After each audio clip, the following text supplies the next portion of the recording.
Today's match of Beyond All Reason came very highly recommended between multiple different members of the community, so I figured it must be worth a watch here to see exactly what went down between these two teams on everybody's favorite Supreme Isthmus here, and spawning as the blue commander. In the very front lines, it's gonna be none other than Daisy Boss. Daisy Boss clocking in at 22 open skill and setting the bar of the lobby, I suppose you could say here. 22 open skill, kind of right in the metal leagues, right? Sitting right around that silver bronze area and going to be showing us what exactly the strategy is that they have cooked up. Now, no spoilers, but apparently some cheeky strategies all around the board right here between multiple different commanders. It definitely piqued my interest, and so I figured it would be worth taking a watch and having a look at with all the rest of you here. So spawning on the other side, spawning behind the mountain, spawning right there in the front lines as well. It's going to be a red Cortex commander that, of course, goes by the name of Humblegar. Now, this match was submitted over on the Discord channel, which, as always, is linked down below in the description section. If you'd like to see one of your games casted here on the channel, I do accept replay submissions over there on that Discord, so go send it on in that direction if you're looking for something like that. Humblegar getting stuck in the laboratory. All right. A ripping start to the front of this match right here as, Humblegar already blocking the lab, trying to get that second grave robber out and onto the field in order to do a little bit of reclaim. Gonna send one of them, oh, interesting, okay, so one of them goes back to eat up the forest, the other one stays in the front, and then I guess eventually, oh, looks like it was a little bit of a miss micro. Well, we could have just pulled this one, and, well, anyways. The idea here between this build, this is a classic grunt rush. The idea here between this build is you build one mechs, a couple of wind turbines, enough wind turbines to basically get out one grave robber, and then you use that grave robber to fund a whole bunch of grunt production and another grave robber, and then you use that to reclaim all the metal in the midsection. You can see why that's so effective, because now there's units to defend against enemies, like, for instance, enemy grave robbers right here, but there's also, of course, your grave robber on the front line eating up all that metal. Grave robbers are the res bots, by the way. It's worth pointing out that that is the res bot, reclaim bot right here for the Cortex faction. And then, this is the lovely part about this build, is you also immediately gain superior control over the midsection here. Because all that metal allows you to pump out a whole bunch more units, you make up way more than the difference for not grabbing these mexes by, claiming all the metal in the midsection right there. So nicely done, yeah. And you can see easily winning these battles right here, 4 versus 1, 2 times against Daisy Boss's forces. Daisy Boss going for a slightly slower version of that build, and it shows you just how refined this build order is. It is really, really powerful if you execute it basically perfectly, and that's exactly what we've seen right here. Nicely done by Humblegar. Red 67 moving out a little slower here with a wind turbine and an LLT, taking a leisurely approach to the front line, while Humblegar, well, Humbergar, the Hamburger, the red commander here, goes ahead and gets a constructor out and is going to start pushing this out. Well, I didn't mean for this to be a case study of Humblegar on the front line here, but it ended up being, because this is basically perfect T1 gameplay right here on Supreme Isthmus. It's pretty much established that this is the most refined version of this build right here, so the fact that this has worked out so well has, well, sort of proven that case here. As you can see now, 1,000 metal back into the red economy, and we have map control for the time being, denying a little bit of that expansion. There are tanks rolling out, so these grunts have to be careful, but at least for the time being, Humblegar can be pretty comfortable about sitting here, building up the economy, continuing to scale. We haven't got these mexes up and running. That's the one thing that concerns me. Typically, the one thing you want to make sure you do with this build order is make sure to put down a construction turret in order to help build that base, because you're gonna jumpstart your production so quickly that if you don't keep up pace with that, obviously, you end up losing out on a lot of production in the long run because you didn't actually. It's sort of like turbocharging your engine, and then all of a sudden you've blown a cylinder and then it can't fire anymore. It's a very explosive analogy, but I think the image comes across clearly here. Daisy Boss trying to push forward right here. We do have thugs on the line right now, though. The pink commander is not slacking on the unit production. Does have a couple of those T1 plasma bots firing away right here at that commander, and even a rocketeer on the front line, an aggravator on the front line here. Nicely done. Interestingly, a dual non-navy commitment right here. You can see the brown commander in the water, and you can see the lavender commander in the water, both without an opponent. Now, it does look like the powder blue commander, A.S. Walker, is going to eventually get into the water, but it's such a slow start into the water that map control has easily gone into the hands right here of the brown commander on the southern side and the lavender commander on the northern side. The maroon commander, expert puppy killer, the maroon commander with the awful name, going to be going into just greed, I guess. Yeah, building a geothermal on the high ground, getting those mexes up and running. And it looks like some build turrets here, so maybe we are going to go for some static defenses. If so, these statics are way too far forward. You don't want these to be shoot-atable by the boats. Boy, that's a word, huh? You also don't want anything submersible to be able to pop up from under the water and gain a huge amount of distance just by staying under the water there. Daisy Boss and the Green Commander, who is that Baj, both leaning heavily on this right-hand side. J-Ron has the space. There we go. The metal extractor will be claimed just as I zoomed in on that Green Commander. The mech is claimed here. We're going to build a flamethrower turret in the middle, which is always nice, especially against those vehicles. That can be really, really useful. And now we've got the construction turret as well as the geothermal almost up and finished here for Humblegar. It's a nice little kickstart to the economy right here. It gives you an extra 300 energy per second, which is about 6 energy converters. We have a ping in the back line. As the T2 laboratories come up and running right here for the Cyan Commander, for the Pink Commander, this is all very stock standard. Now this is a little bit interesting. Chad Slayer 1331. The yellow commander here on the red team has decided to go Armada and has gone into some Armada T2 bots here, which is kind of a, definitely an interesting choice right there. We will be seeing, at the very least, quite a few of these E-converters coming up to try and convert a bunch of that energy into metal. But really, I think sacking the commander is necessary here if you're going to be playing this timing. It's pretty critical that that bot lab comes up on time and those T2 units, the first T2 units, head out on the field, again, within that necessary time frame. LLT holding the line right here and blast down, well, a couple of those units, a couple of aggravators dead, and mostly, yeah, the blue units with the repair going to be untouched. Hey, not bad. Thugs are so good in that respect. They're so tanky, they're so beefy, at least for T1 units, that they can hold their own really easily with just a little bit of repair. Yeah, the yellow commander not microing their units and losing them quickly on the front lines. There's that commander sack, by the way. The yellow commander putting that commander in the dirt in order to get a couple of constructors out here. Looks like we're going to go for a T1 con, and I can't wait to see what exactly we're going to go for out of the T2 laboratory after that. Construction turrets up and running, by the way, for the maroon commander over on the shoreline here.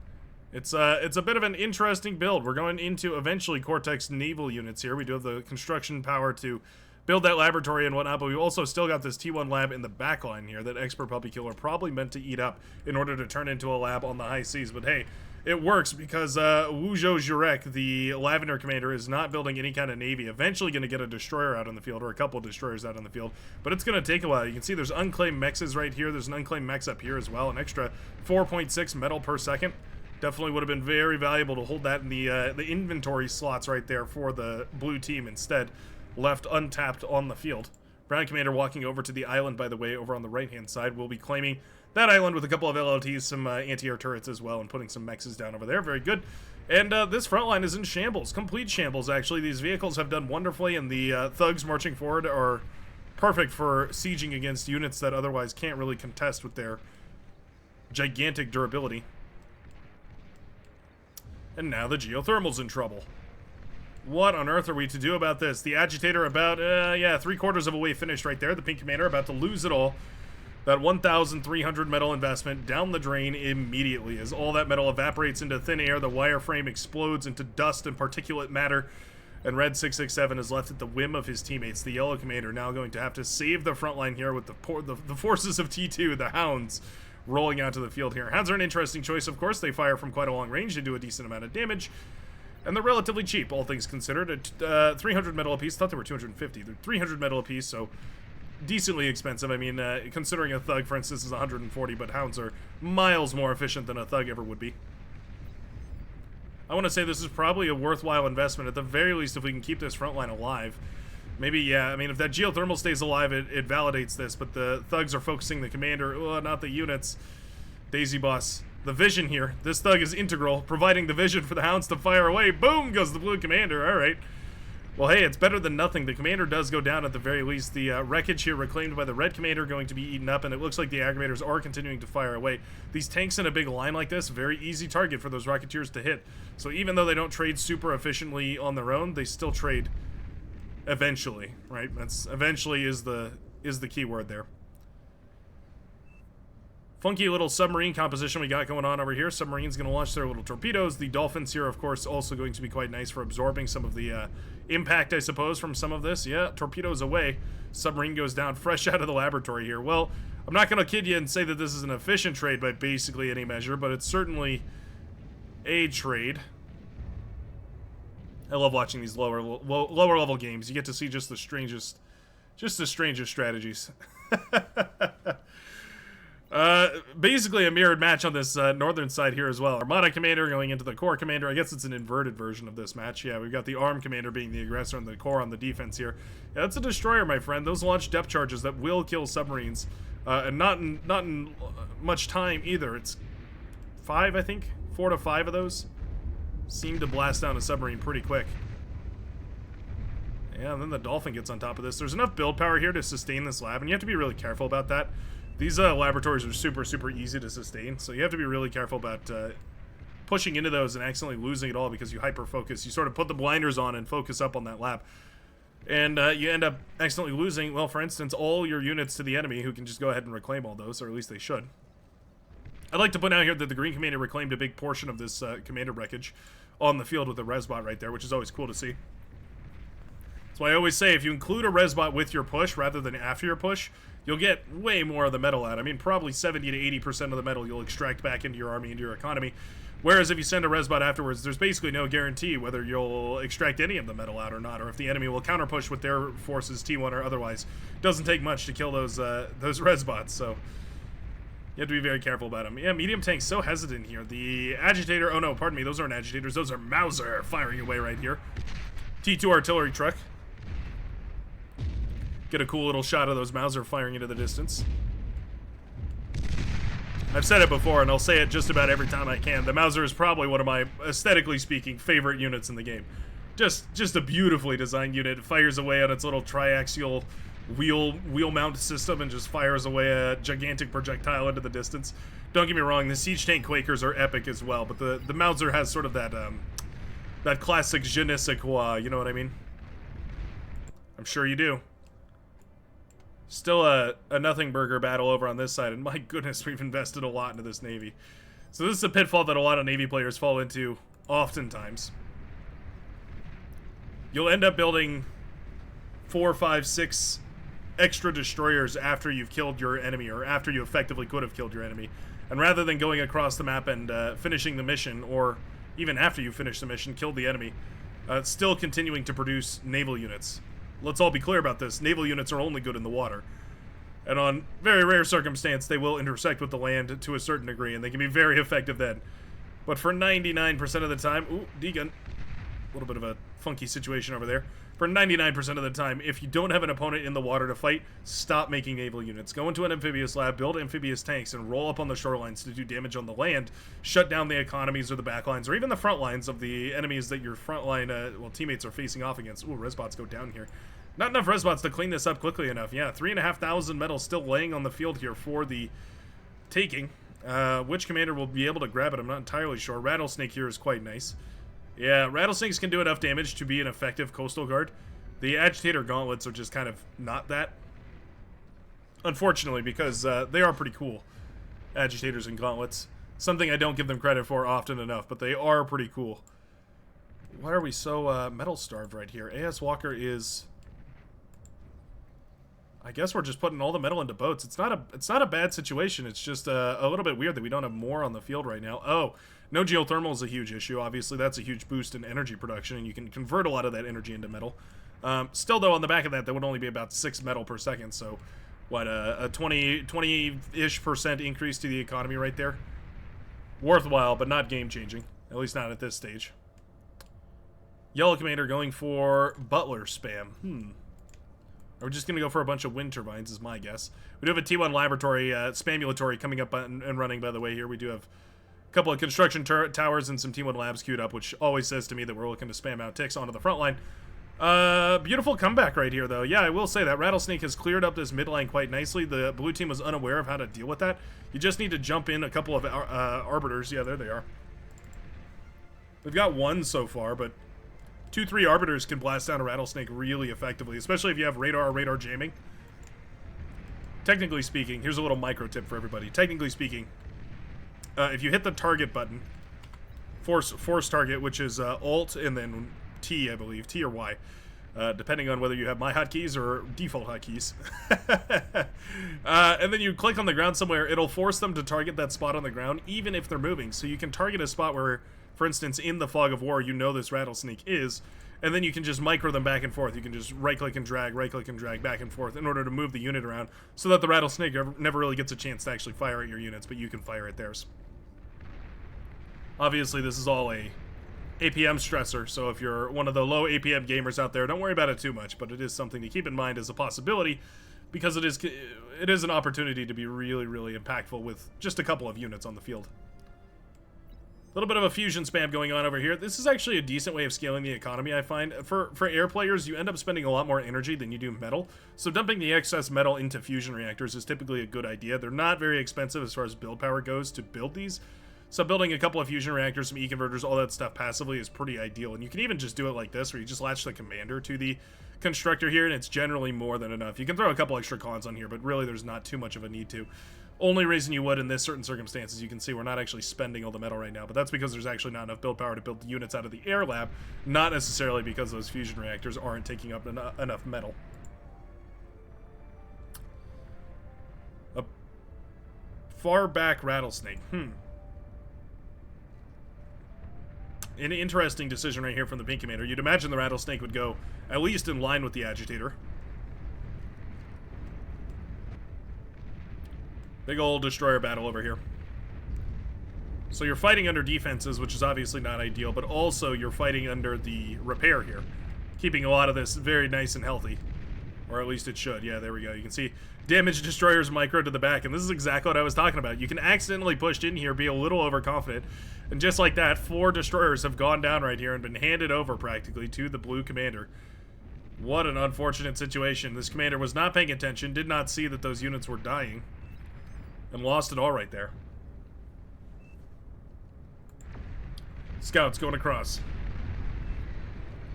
Scouting planes, looking for information, trying to figure out what they can. Uh-oh. Submarines popping the build power over here in the back line. We do have a destroyer fleet. They're just, not interested. A couple of pauses and unpauses and whatnot, but it looks like eventually this will all be cleaned up, but my goodness. There goes the economy right there for Wujo Jarek. At least the T2 mexes, most of the T2 mexes, well, that hurts to see that unclaimed, but most of the T2 mexes are looking good. And the fleet rolls out. Wow. All right, the Maroon Commander taking over the high seas, using a couple of submarines and a run-by to kill all the production over here. And despite having tons and tons of metal, there's no build power to actually spend it. Gonna try and desperately get a couple of construction turrets up and running to try and repair and, well, continue producing. But at this point, there's so much eco right here for the Maroon Commander. This is a gigantic economy. Going for the advanced geo is phenomenal here as well. And you can see with tons and tons of production, we've actually gone all the way into T2 at this point. Nice. It's an easy calculus. More stuff beats less stuff. There's plenty more frigates here, more than necessary to beat all these destroyers. Not even a close fight in the slightest, as the oppressor destroyers here now fire away and make very, very short work of all of the units right here of the Lavender Commander, who's now going to be forced into a tricky situation. What do you do about it? Do you go ahead and just build a whole bunch of static defenses on the coastline? Do you try and get back into the Navy? Do you go into air? There's a lot of options. None of them are ideal. Suddenly both coastlines are exposed, and that's a bad situation to be in here for the blue team. I will say, though, A.S. Walker holding his very own. Yeah, man, these repair towers, the construction towers here, doing the very most in order to keep this laboratory, these units, everything that they can alive. We're just feeding more and more units to the grinder here. Oh my goodness. Yeah, this is a really, really easy way to lose a Navy battle from what otherwise is a gigantic advantage. Suddenly you have all these units and you've thrown them away, and the red subs are more than happy to just eat all this up. Destroyers will go down, means of course the red subs are also safe from harassment here. Wow. Alright. Destroyers trying to take out these dolphins. Yeah, I'm not sure that this was a good move at all right here for the Brown Commander. Should have built up a big swarm of dolphins. If he saved up all these dolphins into a big cluster and used them all, would have been ideal. Missed a bombing run on the blue base. Didn't even kill the geothermal, though. It is a Cerberus, but there we go. Bombing run connects with the fusion reactor. Oh, not enough bombers, though. Nice fighter collision from the Purple Commander with T2 and T1 mixed composition of fighters. Managed to shoot those bombers out of the air before the T2 fusion reactor does go down. Still, though, losing the T1 laboratory right here for the Blue Commander, and maybe more importantly, the build power that was building the anti-nuke on the front line. Definitely a risky situation all of a sudden here. Talk about wind turbines. J-Swar has gone full-blown into wind turbine production. At this point in the game, once you're building these aphises, it really is a lot more efficient to eat up these wind turbines. If we just do a quick selection here, and I'll try and just kind of deselect the ones that, whoa, the ones that don't belong to the Hot Pink Commander. We just kind of go like that. Yeah, that more or less kind of works. 19,000 metal for 9,000 energy worth of production. So don't get me wrong, those are producing a huge amount of energy right now that are just gigantically boosting the economy for the Pink Commander. But obviously, that much metal in advanced fusion reactors is going to be a little bit more efficient. More negotiators on the front line. Man, I feel like in recent casts we've seen a lot of negotiators utilized recently, and I'm not entirely certain to very much effect. They feel like sort of the weakest sauce in the Cortex vehicle lab. So many other options that seem to be way, way, way better. I mean, obviously they're going to do well against static defenses. Maybe the best use case here for used against the static defenses is the Cerberus cannon. They are stealthy, which means they don't have a radar signature, which means even with radar bots, you're never going to be able to actually detect them. One benefit of them, I suppose. Daisy Boss, retreating to the backline. Humbleguard going for the play. Humbleguard de-gutting the AGO, and boom goes the dynamite. Bro, cries out Bart Anton 2005 as the entire base, all the lab, every build turret, all the rest of it goes down here in one fell swoop. The tick's not nearly enough to shut down that commander that easily walked along the coastline up to the AGO that was not converted into a prude. And so is the fate of any commander who doesn't convert their AGO into a prude or a Cerberus. The base explodes. Yep. And now the red team has a huge advantage. That was sort of the tipping point right there because the economy was, well, hinged largely around those T2 units coming out of these consoles that were building them. Consoles, by the way, very powerful constructors. We can definitely rebuild at this point with the consoles. They're more than enough build power. Dolphins, pardon me, not dolphins, platypus running out on the high seas here. Gonna transition into their flippy-flappy mode, their swimmy mode, and, yeah, start kicking their way towards the Red Navy, who does still have a pretty decent-sized navy, actually. This is not a life-threatening amount of platypus here, but it is inconvenient to start losing things like this missile boat to them. Destroyers also not immune to the power of the platypus here. In large number, the platypus can pretty quickly dismantle these boats, as you can see. The flanking bonus really the key proponent here. I think eventually this destroyer will be alright. Battleship, I mean, will be alright. Feeling a little bit risky, though. Sharpshooters on the front, by the way. Useful for blasting down some of these heavier targets. Instead, going to be targeting down the ticks, though. Mammoths on the front, the obvious target right there. With a huge sum of health, those mammoths should be the first thing that we're blasting apart. Not going to be the case, though. Fighters jumping on torpedo bombers on the right-hand side. Fighters cutting off the fighters, jumping on the torpedo bombers on the right-hand side. And marauders swimming their way under the seas. Uh-oh. Suddenly, this huge submarine force not going to be effective enough at stopping all these units. The frigate's obviously going to struggle a little bit, but the destroyers will make very short work of all these submarines, especially considering they're not target firing right here. There is a critical threshold you hit where you have enough submarines to one-shot destroyers, and that snowballing is super, super powerful, but I don't know that it matters all too much. The Brown Commander in enough trouble as it is. Marauder now popping out of the water and into the back line. Marauder in the water. It rhymes, so it must be true. Not only does the Brown facility go down, but the... Wow, that's another rhyme. I'm just on top of it today, aren't I? Brown facility goes down, and the yellow facility in a whole bunch of trouble here as well. Again, it's another unturned AGO. Once you get a couple of fusions up and running, please get rid of your AGO. Turn it into a prude or something, because boom goes the base right there of the yellow commander with absolutely no way to stop it. Marauder continuing their rampage too. We have gunships up in the air. We're going to send a couple of Abductor as well with their little EMP beams. They can shut down these Marauder and most less armored T3 units. Yeah, there we go. Killing paralyzing a couple of those Marauder. Not bad here. Nice D-gun from JS War.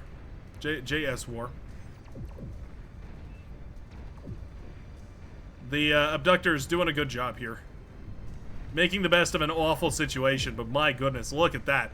Marauders sweeping all the way across the entirety of the isthmus and now making it even into the orange and hot pink backlines. Finally, JSWAR gets some units on the field and decides to start defending here. The Marauder are going to eventually clean up all the Marauder in base right now for the Tan Commander, so at least the aircom isn't completely knocked out of the battle. Yeah, this is a tricky situation. A ticky situation, you could even say, as the ticks from the Red Commander now swarm backwards, pulling them from the front lines in order to clean up these Marauder, but it's all hands on deck as now Razorback march forward. I can't believe it. What an overwhelming turn of events as the Razorback have now been granted the opportunity to march forward. Spybots, Spybots, Spybots, Spybots! Ooh. No such luck as the Spybots... Well, I mean, okay, it's just sitting there, menacingly. Okay. Had the Spybots paralyzed these Razorback, it probably would have been efficient enough to stop this push completely. Not the case, however. So this push will continue. Abductor eventually cleaning all this up, and man, what a costly run by right there. Lots of commanders losing a lot of production. T1 T1 medium tanks. At some point, I would like to point out we were 25 minutes into the game and we are still seeing medium tanks fighting aggravators on the front lines here. This is ridiculous to see these T1 units still fighting it out here. We have a capital ship shelling away at medium tanks and aggravators on the front line. What a bizarro match this has ended up being. This capital ship, by the way, spelling out the doom here of the blue team. They need to get something to defend against that.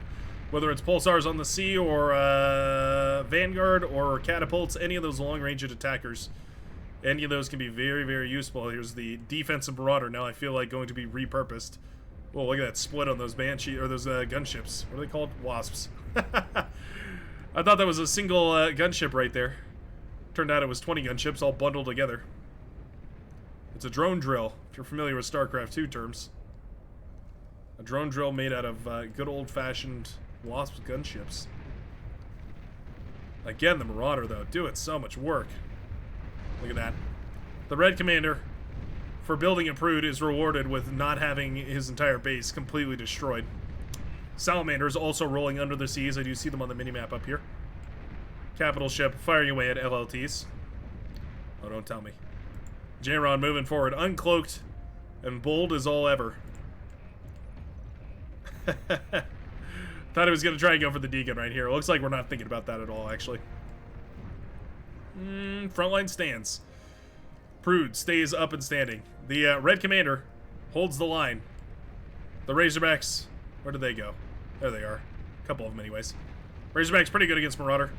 As you can see, melting them down with a undeniable swiftness. Marauder in large numbers can easily overwhelm Razorbacks, but when they're trickled in like this one by one and sort of body blocking each other, yeah, Razorbacks can get some really nasty, efficient trades against these. Oh, there we go, though. Abductor is going to level the playing field here ever so slightly, paralyzing a whole bunch of this. Even that rover was subject to paralyzation.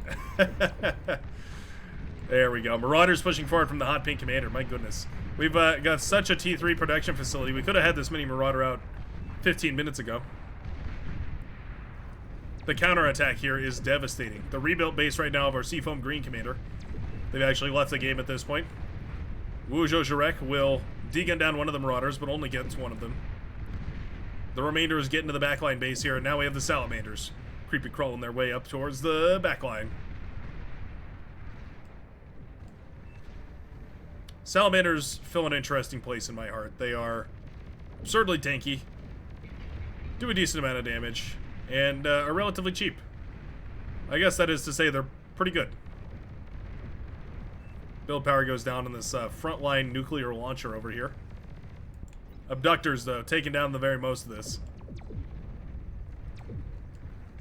Yeah, I love the abductor play here.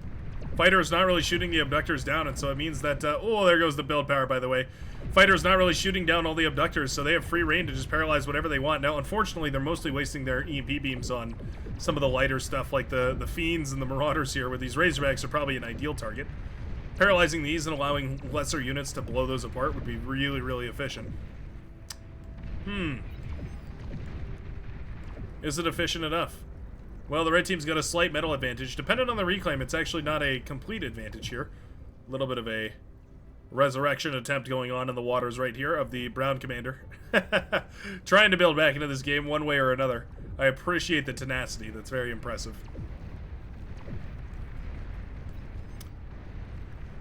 The blue team has been knocked back to the Stone Ages, though. The Razorback's really the only thing that held this game together. I like this play right here by Daisy Boss. Once was knocked off the front line, so instead just retreated to the back line to build up an economy and start getting out some better and better units. I think these T3 units came out of the laboratory here from the Cyan Commander, Voodoo Dragon, and were handed over to the Blue Commander, but as long as they're, you know, in control by somebody, that's well worth it. That's a bombing run. And it's a big bombing run right there. All the aphises right there for the A player, air player go up in smoke. The A player. The A team player. Yeah, the red team has definitely brought this one around. That Marauder rush looked absolutely unstoppable right there from the blue team. The purple commander sending, or with those Marauders, was it purple or was it cyan? Either way, those Marauders rushing across the field. I think it must have been cyan, huh? Those cyan Marauders rushing across the field and doing tons of damage to the red backline, but it just wasn't enough. The red team held on and managed to rally back against the units here and build some of their own. They sent monsters, so we built monsters of our own, or whatever they said in Pacific Rim. Love that movie. This game definitely makes me think of that movie sometimes, looking at like things like the yeah, things like the Titan, things like the Juggernaut, things like the Behemoth. Gigantic warbots sent to kill the aliens. Another big fleet of bombers headed across the high seas over here, looking for whatever opportunities they can find.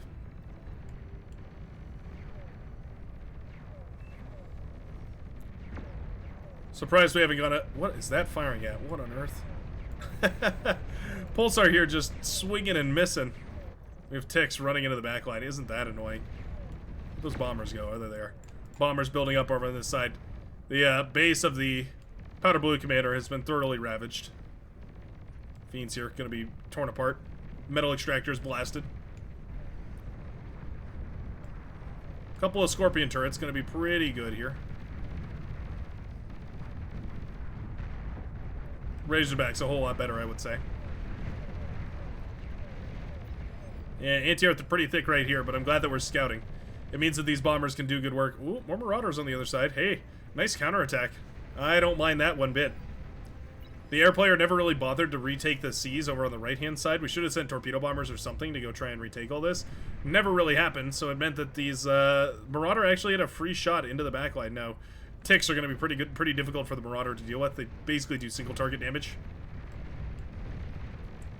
Nice surround right there on these Marauder for the pink and orange commanders in tandem.